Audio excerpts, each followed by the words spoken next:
Well, well, well. Long time no see, AEW. What's going on, everybody? It's your buddy, it's your pal Spaz Phoenix, the YWC Reality Check.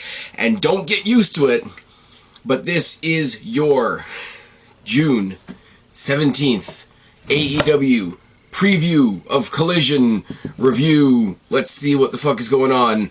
More or less, hey, CM Punk is back and has a job and people are angry. Review. Oh man, I'm brimming with sarcasm as I start this. And genuinely, I don't know where to start with this, because you guys know where I sit with AEW right now. You guys know where I sit on the Punk thing. I think Punk got fucked in more ways than one, with the whole, the brawl out from All Out. Meanwhile, like, he spoke up about getting mistreated, and for speaking out about being mistreated, got mistreated again, and then didn't have a job for a while. But dwindling ratings, dwindling people in the seats, all different kinds of things that Mr. Tony Khan could wonder about. You gotta bring in somebody that can actually draw. Oh yes. And we have Collision. Now, the best of my knowledge, and this is where things will get hazy, because I haven't really covered AEW in a while. Yes, I still watch it. I'm not going to be one of those people that pretends that they don't. I'm not going to be like the people that pretend they don't watch WWE, even though they clearly do. I still watch AEW. But, you know, I watch AEW because there's people on there that I obviously like. Obviously, I like the Hardys. Obviously, I like Darby Allin, MJF, Sammy Guevara, Chris Jericho. You know, Mox is huge. Mox is an example of how everybody that came from WWE has to be a heel, but that is an entirely separate conversation for an entirely separate video. I will not pretend that I don't watch AEW, but the things that bug me about AEW, nothing I haven't said on this channel before, but they just make me say why. As soon as I, you know, get an idea together, get some thoughts together, sit down in front of this microphone, I'm like, why am I giving it oxygen? Yes, they happen to have stars that I like, but why am I going to give them oxygen when there's so much that they do as a company and they do as far as business decisions and what Tony Khan and the EVPs do, etc., that I vehemently disagree with? That why would I give them oxygen? So why am I doing this review tonight? Because they're taking a step back from one of the big things that I did that I thought was a huge fuck-up in the return of CM Punk. Also, I'm going to follow CM Punk wherever CM Punk goes. I'm not an MMA guy, but I watched his first MMA fight. I didn't know about him before WWE, so I can't say I followed him to WWE. But Punk got screwed, so when he's able to get a platform again, I am going to see what's going on, and I am going to talk about it because I'm a fan of CM Punk, not necessarily because I'm a fan of AEW. The same way as on a Wednesday, I'll tune in because I'm a fan of Darby Allin. I'm a fan of Mox. I'm a fan of the Hardy Boys. If you guys don't know I'm a fan of the Hardy Boys, 10 years into me having this show, then you really haven't been paying attention. But it's not because of a certain allegiance to a certain, you know, three initials.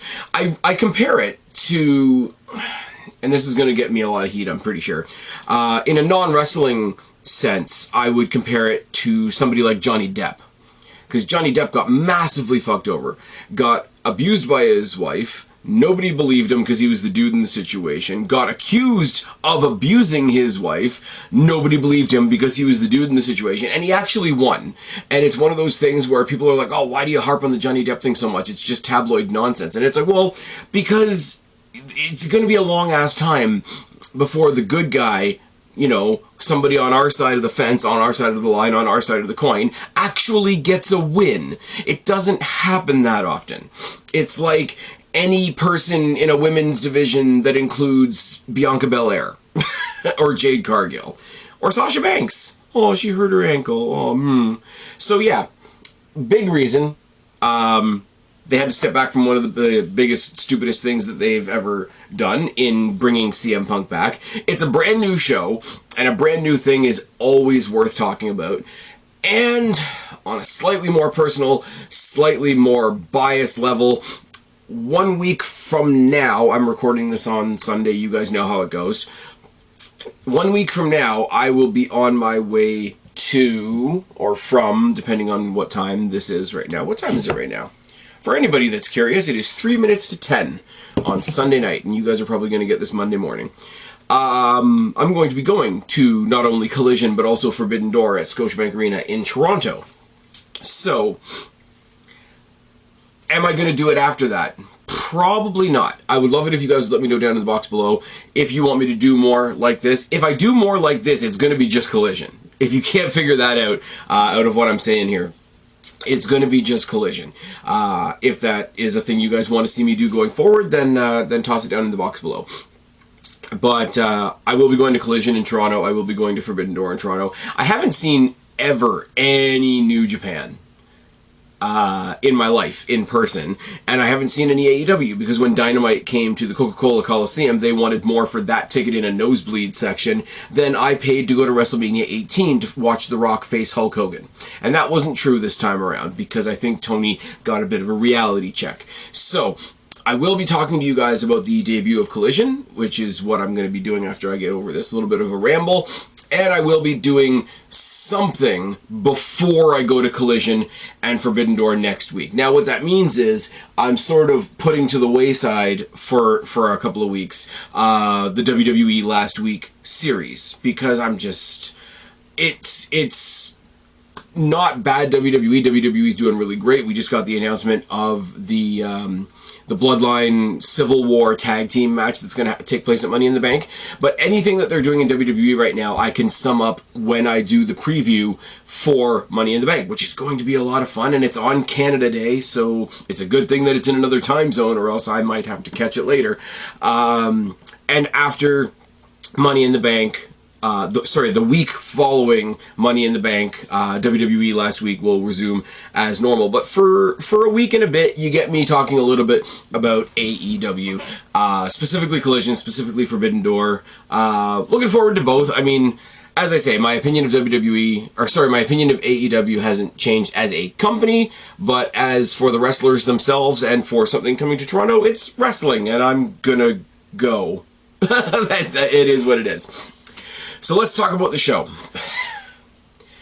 The show was in Chicago. The show was at the United Center. Now, the next 5 touring dates are in Canada, starting with Toronto, which I'm going to. Which makes it really interesting because, once again, much like when they started, what's it called? The show that nobody watches anymore. Rampage. They have their deal with TSN up here in Canada, which shows Dynamite, and it shows Rampage on their online access thing. They don't put it on the proper TV channel. I don't blame them.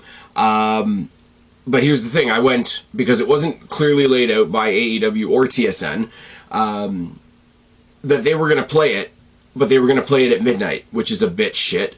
Or you could get TSN Plus, which is an additional charge on top of the online TSN that I already have, which is also a bit shit. Which meant I had to watch it on a third-party site that I'm not going to mention here because I don't want to get myself in trouble, but it meant occasional cutting here and there.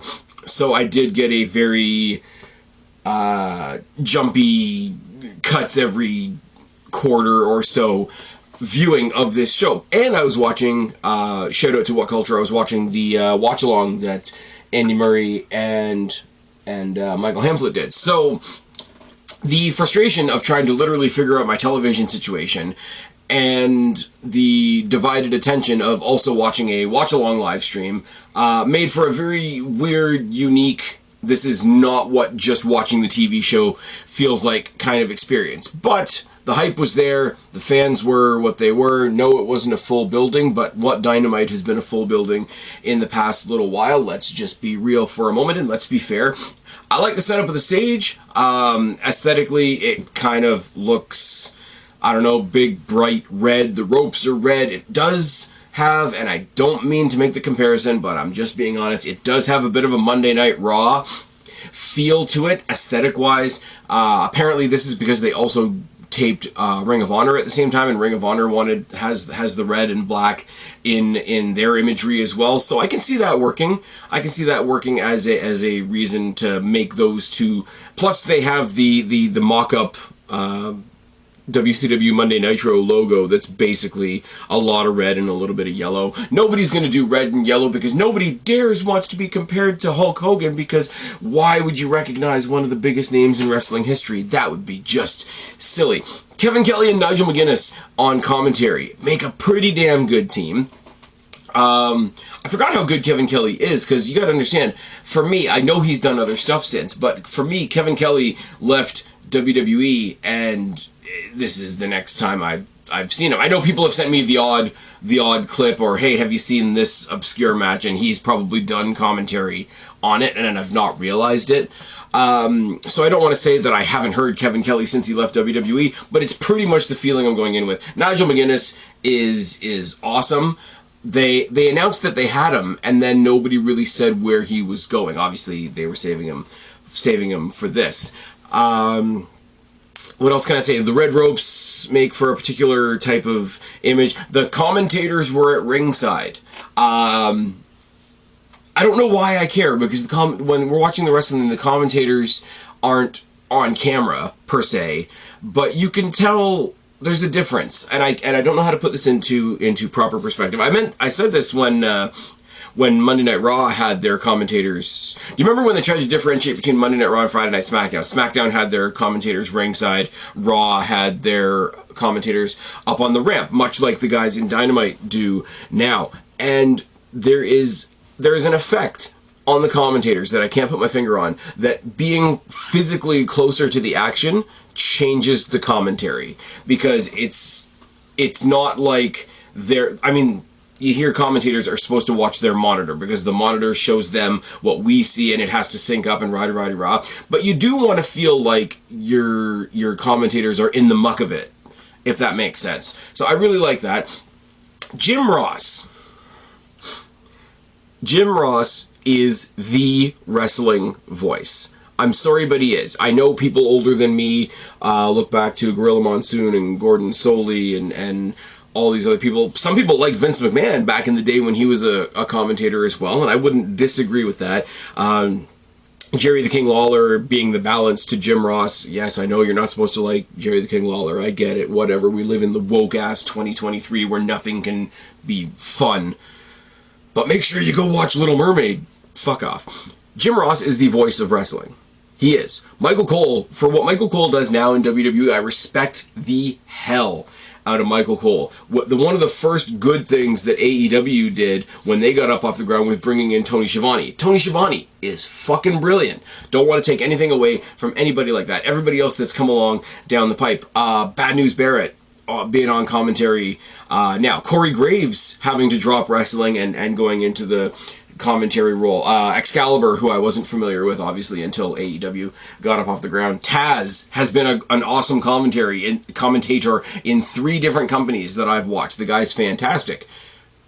I'm sorry, put all that to one side. Jim Ross is the voice of wrestling. Jim Ross only was there for commentary on the main event, which was kind of cool because it made the main event feel extra special. And then immediately people who don't like Jim Ross were shitting on him because he didn't sound good and whatever, and his voice was raspy and whatever. Yeah, because he took a fucking header the day before and was on social media showing his fucking face looking like hamburger. He's like, this happened to me. I'm okay. Don't worry, I'm going to be at the show tomorrow. That's more work ethic than most of you put out there on a daily basis these days. So if you're shitting on the guy after he basically ate the floor with his face the day before, you're an asshole, and you're living an asshole's life. That's all it is. I hope he gets better. He says he's going off to heal, and he'll be back. He went to friggin' social media to apologize for his performance, which should never have to happen in a million years. In a million years. But yeah, the show setup is great. The commentary is great. I like the look of the show. Obviously, they chose Chicago for the return of CM Punk for obvious reasons. Apparently, the rumor going around was that CM Punk was holding the whole conversation hostage, and if they weren't able to get him in time, they were going to move it to Daly's place, because of course they were. I don't care. Chicago's a wrestling city. Put some wrestling in front of a wrestling crowd, and me at home will enjoy it.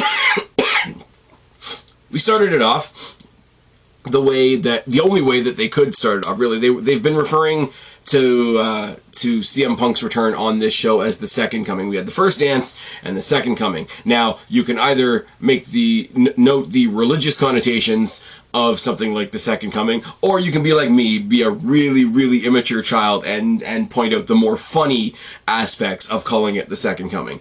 Either way, really, really cool. CM Punk comes out, soaks everything up, soaks up the crowd's reaction, basically talks about how, you know, he came back for, like, smart, you know, no nonsense, sane, stable wrestling fan. He came out with shoes around his neck and a red bag, and it was Schrodinger's red bag by the end of the promo. Various points in the promo, he said, you know, some people would like to see me come in and leave these boots in the ring and leave, but there's nobody around here that can fill these boots, so that's not going to happen. Talked about how the last time he was in AEW, he had never lost his championship, so technically he's never lost the championship. Maybe he'll be the AEW Collision champion. He didn't say that. I'm paraphrasing. A couple of good lines that everybody's already pulled out of this promo. You can call me whatever you want. He pointed out various people's signs in the crowd. I think there was one that was like CM Phil, and a couple of other things. The One Bill Phil thing was great because apparently Collision is part of this big $1 billion thing that they have from TBS and TNT, and that's all fine. But he's One Bill Phil in amongst a whole lot of counterfeit bucks. Really, really loved that. Really loved when Chicago came up for Punk with a "fuck the elite" chant. Oh yes, not all wrestling fans have been lost to the dark side. It's true. Oh yes. And the best thing, and I'm sorry, everybody's saying the same thing right now. I am not unique in this at all. The best line in this entire thing. There's a lot of people here tonight that expected me to come out and expected to see me give an apology. If you think I owe you or anybody else an apology, then the only thing softer than you is the wrestlers that you like. Fucking brilliant. Oh yes, the bag never gets revealed, which is awesome. If we're gonna revisit MJF versus CM Punk, fucking do it. That'll be awesome. The promo set the stage. There was no interruption. There was no nothing. I do think, and here's the thing. Here's me with my conspiracy hat on for a second. I do think making this show basically the CM Punk show, and that's basically what they're doing. They're making the Elite show and the Punk show. Making the Punk show the Saturday show, where it's the middle of the summer, we're out of the pandemic, people are doing a million other things on the weekend, and they'll have to compete with WWE pay-per-views, which I'll sidebar for a second. Whatever you want to say about WWE weekly programming, it's got a lot of highs and a lot of lows. They are knocking the pay-per-views out of the park, specifically the location-specific pay-per-views. Montreal was great. Obviously, WrestleMania was great. Puerto Rico was great. Saudi Arabia, if you can forget where it was and the political aspect of that show was great. And Money in the Bank in London is going to be great. So I do think the conspiracy theory tinfoil hat part of my brain thinks, yeah, we'll give Punk his own show, sure, why not? But we're going to put it on Saturday where he's going to compete with the fact that everybody has a life, and he's going to have to compete with WWE's pay-per-views because most of WWE's pay-per-views are now on Saturdays. There's a little bit of a tinfoil hat thing there. Another thing I do want to mention is the whole idea of people that are shitting on Punk. It's like, how big of an ego do you have to have where to come back to AEW, you have to have your own show specific to you, keep away everybody you don't like, keep all your friends nice and close, and have that be your little safe space. But my question for you, and I want an honest answer to this, I'm being as blunt as I can be right now. How is that not what Dynamite is for the Elite and their friends? How is that not that?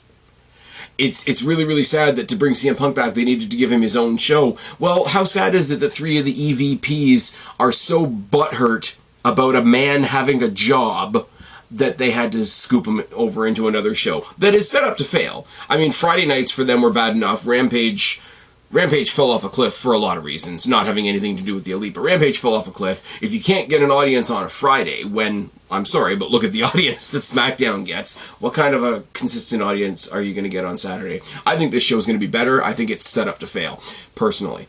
And the other thing I would say, and this is going way off the beaten path once again, I've said a lot. I think that the Bucks are great wrestlers. I think Kenny Omega is a great wrestler. I think all three of them are overrated as shit.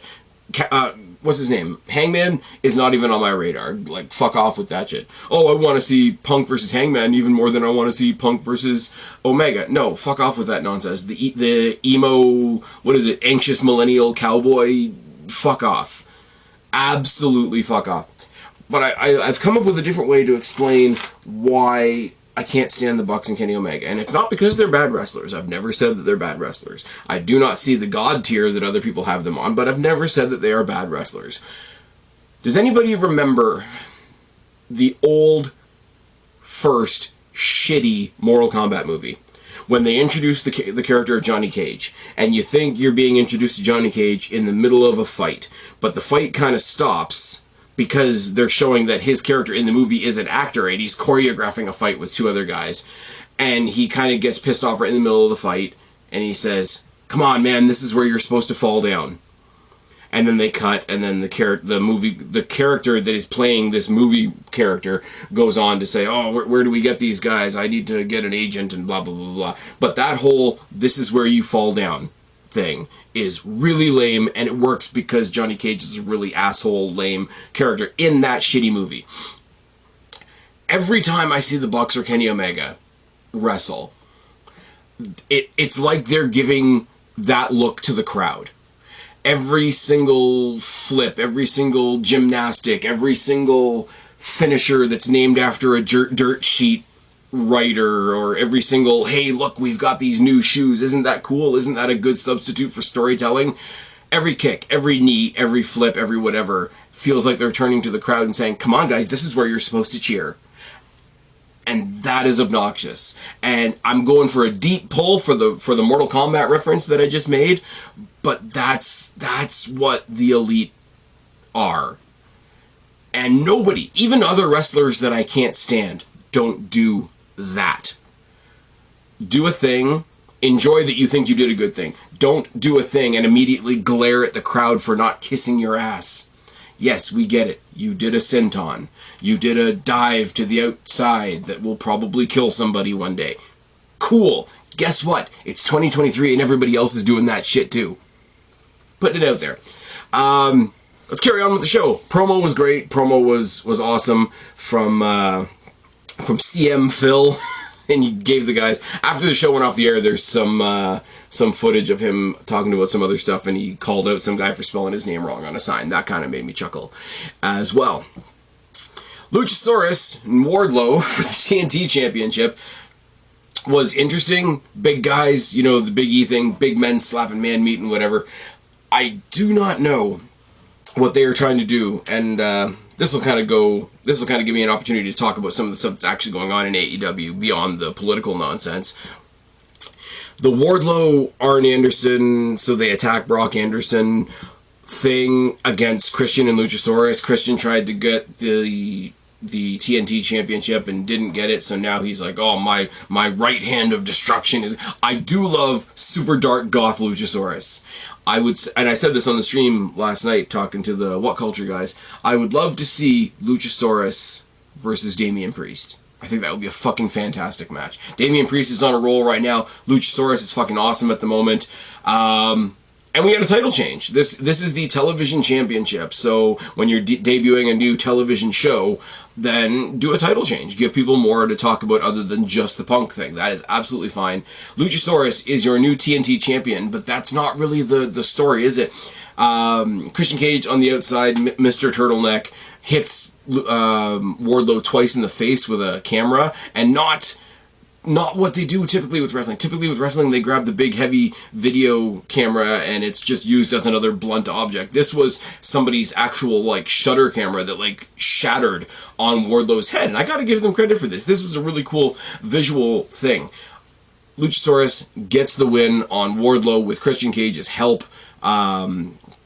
Afterwards, they showed the beat down Arn Anderson. It is what it is. I really don't think putting Arn Anderson with Wardlow has helped Wardlow at all. But the funniest thing is Christian Cage grabbing the belt and holding it up like he had won it, and then getting Luchasaurus to hold him up on his shoulders as if he had just won. And I think they said somewhere online, Luchasaurus has yet to put his hands on the title that he just won. That's awesome. That's cool. Like, I'm a bad guy with a big pet storytelling. I thought that was really cool. And not everything had to be 27 somersaults either. Speaking of people that are really good and don't really get a lot of attention or haven't been around for a while or haven't been in singles matches in a while, Buddy Matthews versus Andrade. Andrade is returning. Buddy Matthews is in a trio with the House of Black, which are really cool, and they're the champions right now. I mean, the trios titles don't mean shit, but at least you've put them on a cool team. The bummer of that, side note from this match once again, the bummer of that is, think about some of the worst times in WWE over the past couple of years. There was a period of time where realistically the only good thing happening on Raw was the feud that kind of came out of nowhere between Buddy Murphy and Aleister Black. And it was one of those, it didn't make any sense. We didn't really know why they were fighting. It got really repetitive, but every time those guys got in the ring, they knocked 10 bells out of each other. I was really kind of looking forward to that when he came over into AEW, but they're on the same team along with Brody King, who's just an absolute wrecking ball. They work as a team. And I don't want the House of Black to necessarily split, because they do work as this imposing, like, super goth, we wish we were the Judgment Day team. But I do want to see them fight at some point. Don't take them out of make it happen naturally. Like, I know it probably wouldn't be in the Owen Hart tournament, but set up some kind of other tournament later on down the line where they both happen to be in it. And it's just, not that the House of Black has broken up, but like, oh my god, two members of the House of Black are going to test each other's mettle in this match, and we get Malachi Black versus Buddy Matthews. They did a double injury spot. This is where I started losing my stream a little bit, so I didn't catch all this. They did a double injury spot, and I don't really know why. So if somebody can fill in the gaps there as well. There was the guy who had the sign in the crowd for Buddy Matthews that said Dominic stole your mommy, which made me laugh because of course it did. I'm a child, it's fine. I like the fact that both of them paid tribute to their significant others with their submission moves. Buddy Matthews using the prism lock that Rhea Ripley uses, and Andrade doing the figure 4 into the figure 8 was also really, really cool. Andrade gets the win. He's the one that's returning. I do want to see, again, I got to double down on it. I don't want the House of Black to break up, and I know they are trios champions at the moment as a team. Give Buddy some more singles matches. Come on, like, just let them, if it's going to happen on this show instead, and they're going to defend as a trio on Dynamite, then cool. But, like, spotlight the individuals in this team, because they are greater than the sum of their parts, even though when their parts come together, it makes a pretty good machine. That was a shitty metaphor. Excuse me. Andrade gets the win, offers a handshake to Matthews. Lights go out. House of Black comes in, beats him down. And apparently there's going to be Andrade and friends. You know, where's Jose the assistant with all the other guys that he's been keeping an eye on? That'll be a cool trios match. What is it, like Preston Vance and Roosh and Andrade taking on the House of Black? Maybe. That'd be fine. That's alright. I do think with Andrade just coming back, you could let him get a couple more singles matches in there. Generally, a great time. Generally, a great time. We got some housekeeping to do. And here's what I don't like either, right? This was a big event because it was the new episode of a brand new show, but it's still a weekly show, so it has to do some of the things that weekly shows do. It was a special event in the sense that this is the inaugural episode, but it's not going to be like a pay-per-view or a one-off event. They do have to do like the type of house cleaning stuff where it's like, where they stop to tell you what's happening next week, where they do a video package on so-and-so, where there's a backstage segment. And people were acting like that was weird, because I think that people were treating this like a mini pay-per-view, with it being the first episode, with it being the return of Punk, with it being on the weekend, which people are going to have to get used to again. They still do have to do the typical weekly wrestling show stuff. So we got a return package for Scorpio Sky, which is awesome because I haven't followed the guy. I don't know what he's been up to in the past little while. SCU, I mean, Daniels has gone down to ROH now, so I don't know how much we're going to see him in AEW.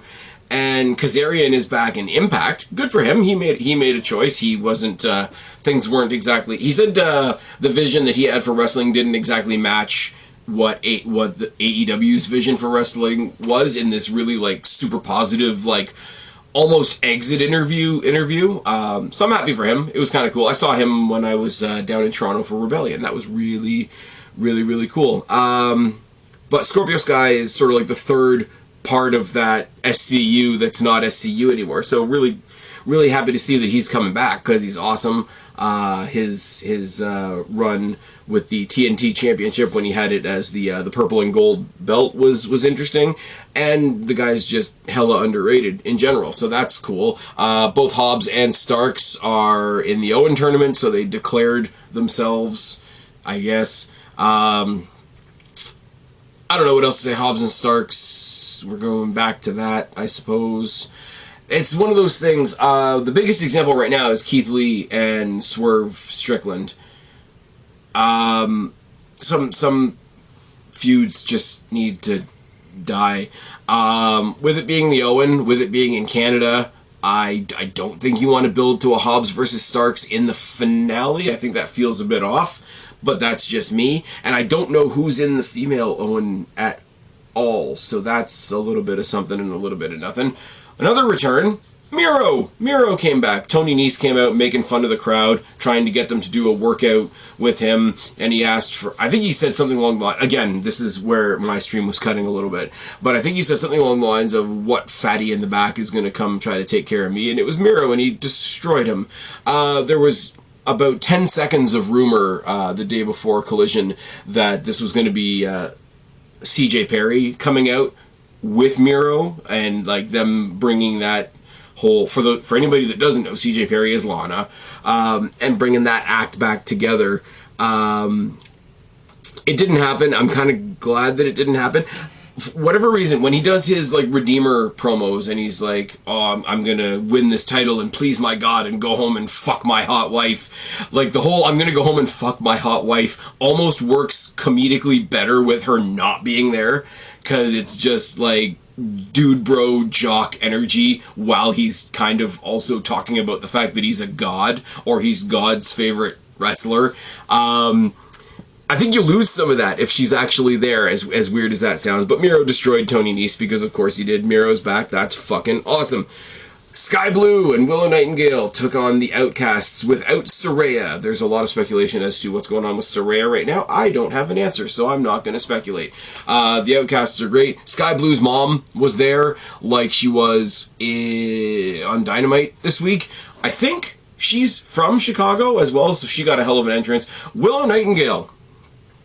And I'm not just saying this because of who the former, or who her opponent was, but Willow Nightingale becoming the New Japan Strong Women's Champion is fucking awesome. And that's a nice looking belt too, I'm not gonna lie. Willow is awesome. I think when myself and Guapo previewed the first ROH show under the Tony Khan banner, the first show after it became AEW Light, and I think it was Mercedes Martinez, somebody will correct me down in the box below, it was Mercedes Martinez versus Willow Nightingale, and I was, at the time, I thought Willow Nightingale sounds like a super fucking goth name, because I didn't know who the hell she was, and then she comes out and she is what she is, and I'm like, I'm super okay with being wrong there. I just, she's great. She's got the early NXT Bayley vibe to her and Sky Blue as a tag team aren't a bad tag team, and that's coming from me, who really likes the Outcasts. The whole like discount bargain bin NWO invasion thing that they're doing is fucking great. I think putting the championship back on Toni Storm because of what happened with what's her name, Jamie Hayter. Jamie Hayter's awesome too. Don't get me wrong. Don't get it twisted. The pairing of Jamie Hayter and Britt Baker and how they've been dealing with these outsiders that are clearly just villains because they're from WWE. It's all good. I like Toni Storm, I like Ruby Soho, I like Saraya. I'm not going to go two-footed and say that there should be a women's trios championship now, but if you did, you got the House of Black on the men's side and the Outcasts on the women's side. Could be a thing. I mean, I know the rumor is that they're building to Blood and Guts for the women, which is fine. I'm not going to be one of the weirdos that says women can't bleed and all that kind of shit. I'm hoping that they don't get hurt, which is the same as I say about the men. I hope the men don't get hurt. I hope that doesn't make me sexist. I don't want to see people paralyzed. And, you know, I mean, what's it called? Mercedes Varnado isn't coming anywhere near AEW anytime soon, so Saraya doesn't have to worry about almost losing her career again. Fun match. Hometown babyface gets the win. The Outcasts still get to be Outcasts. They're still doing the spray paint thing, which again leans heavily into that like NWO 2.0 type of vibe that they've got going on. And they're established as an act now. They don't lose by losing this match. And I mean, New Japan, like Willow's a New Japan champion, and Forbidden Door is coming up next week. I'm sure they want to do something with her. So giving her a win, along with the hometown girl, everything about that comes together. The Acclaimed come out for no reason that I can tell. I like the Acclaimed. I really do. I think they're a hell of a team. I think they're a hell of an entertaining act as well as being a hell of an in-ring tag team. They come out with Tony Schiavone to announce that AEW used to stand for Acclaimed every Wednesday, and now it's Acclaimed every weekend. And then they do the first ever AEW Collision Scissor, and Tony gets involved, and he's way too excited. Tony Schiavone can do anything. I really don't care. Back in the day, before Adam Cole actually came to the company, and I'm not saying that that has anything to do with it, but there was a lot more segments with Tony Schiavone and Britt Baker that were just hysterical, and he knows exactly his place. He's gonna be like the beloved character that also ends up being the butt of the joke, and he plays that role perfectly, and it's really, really good. Another example of that is when Renee Paquette was interviewing Orange Cassidy a couple weeks ago, and Orange Cassidy just keeps challenging people, so he's more and more and more beat up. And after the interview was over, he's like, "Renee, I'm tired." And he's like, "Me too, bud. Me too." Because Renee Young is a gift from us to the Americans. Just saying. I hope Renee Young Renee Paquette. Sorry. I won't use her WWE name. People get really twitchy about that shit. I hope Renee Paquette gets her own huge pop when they come to Toronto. Because she deserves it. She's awesome.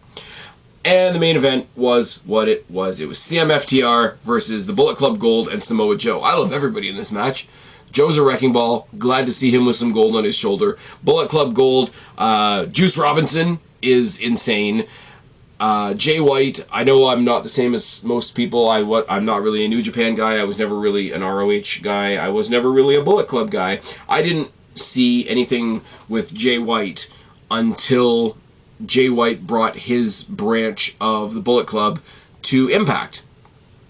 And yeah, I mean, when I asked, again, I will reference our good buddy Guapo when I go to him and I say, well, remember I said back in the day, tell me about this Athena chick, because Ember Moon was about to come to NXT, and all he said to me was, well, she's a really awesome wrestler that does a stunner from the top rope. I'm like, all right, sweet.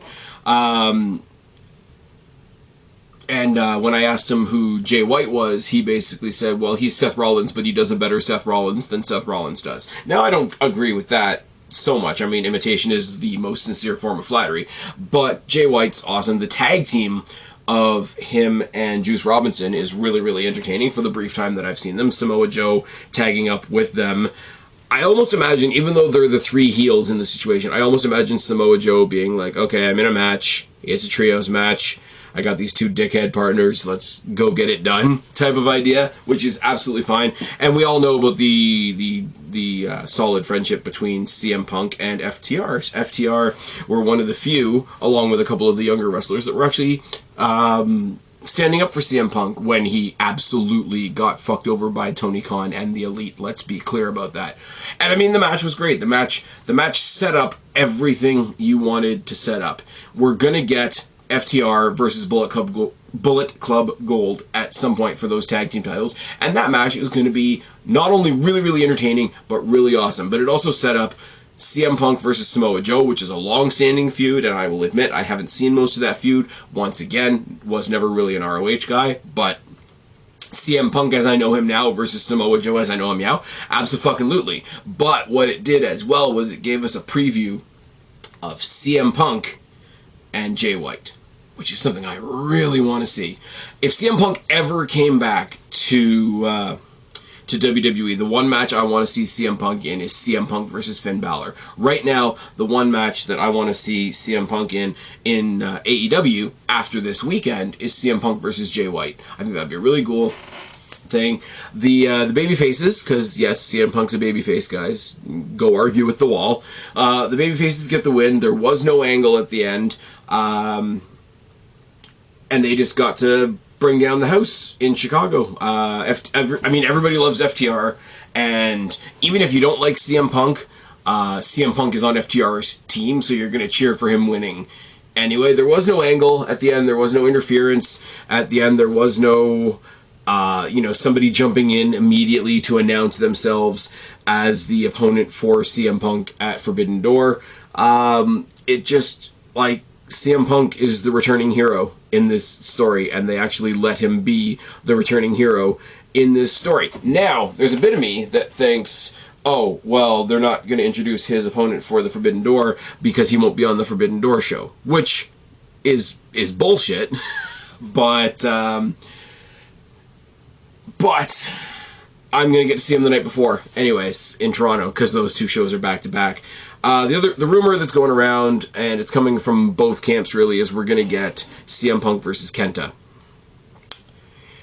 Which, to me, I'm sorry to do the name thing once again, but to me, that's CM Punk versus Hideo Itami, battle of the go-to-sleeps, and that'll be fine. I mean, Kenta, I guess he sort of created the GTS, but I mean, there's the person that creates something, and then there's the person that perfects it. So, I got nothing against Kenta. I liked Hideo Itami in the brief time that he was in WWE. I've liked Kenta when he's shown up on Impact for shows that I've been watching, and I'm happy to see him wrestle again.